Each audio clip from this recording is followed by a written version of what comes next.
ఈరోజు CPIML new democracy party Khammam జిల్లా committee ఆధ్వర్యంలో ఖమ్మంలో మోటార్ సైకిల్ ర్యాలీని నిర్వహిస్తూ ఉన్నాం.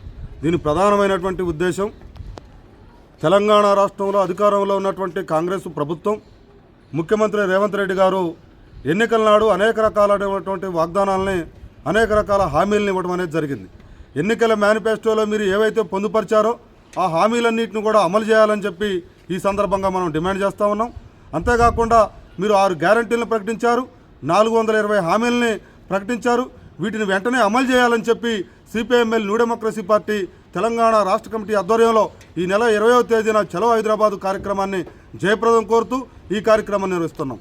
ప్రధానంగా తెలంగాణ రాష్ట్ర వ్యాప్తంగా ఉన్నటువంటి అట్టడుగు వర్గాలు, అనేక మంది ప్రజానీకం, రైతాంగం తీవ్రమైనటువంటి ఇబ్బందులు ఎదుర్కొంటున్నటువంటి పరిస్థితులలో వాళ్ళని పట్టించుకోవాల్సినటువంటి ప్రభుత్వాలు, పాలకులు కనీసం వాళ్ళ ఊసే ఎత్తేటువంటి పరిస్థితి లేదు.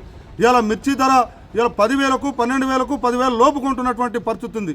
వాస్తవంగా ఇలా గిట్టుబాటు ధరలు మేము కల్పిస్తామని చెప్పారు, ఇలా రైతాంగాన్ని ఆదుకుంటామని చెప్పారు, ఇలా వ్యవసాయ రంగాన్ని ఆదుకుంటామని చెప్పారు. ప్రతి రైతుకి కూడా 2 లక్షల వరకు రుణమాఫీ చేస్తామని చెప్పారు.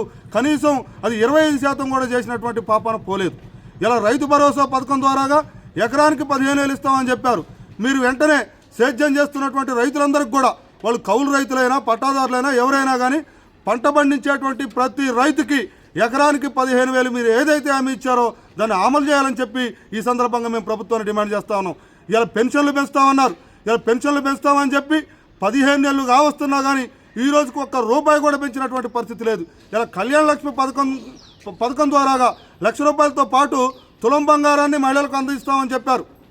కానీ ఈ రోజు వరకు కూడా ఎక్కడా దాన్ని అమలు చేసినటువంటి పరిస్థితి లేదు. ఇట్లా అనేక రకాల హామీలు ఇవ్వడం కేవలం గద్దెనెక్కడం కోసం మాత్రమే అమలు చేయలేనటువంటి హామీలను మీరు ఇచ్చారు. ఇలా మొత్తం రాష్ట్రాన్ని అప్పుల కుప్పగా మార్చేటువంటి ఒక దుర్మార్గమైనటువంటి పరిస్థితి. లక్షల కోట్ల రూపాయలు తీసుకొచ్చి మొత్తం దండుకొని తింటున్నారు. ఈ ప్రజా సంపదని, తెలంగాణలో ఉన్నటువంటి సంపదని కొంతమంది కార్పొరేట్ శక్తులకి కట్టబెడుతున్నారు. వీళ్ళు అధికారంలో ఉన్నటువంటి పాలకులు మొత్తం మేస్తా ఉన్నారు. ఈ రాష్ట్రాన్ని కాపాడుకోవాల్సినటువంటి బాధ్యత, కర్తవ్యం ఈ తెలంగాణ రాష్ట్రంలో ఉన్నటువంటి ప్రజలందరిపైన ఉన్నది. కాబట్టి దీన్ని సిపిఐఎంఎల్ న్యూ డెమోక్రసీ పార్టీ దీని కర్తవ్యాన్ని, దీని కార్యక్రమాన్ని తీసుకున్నది.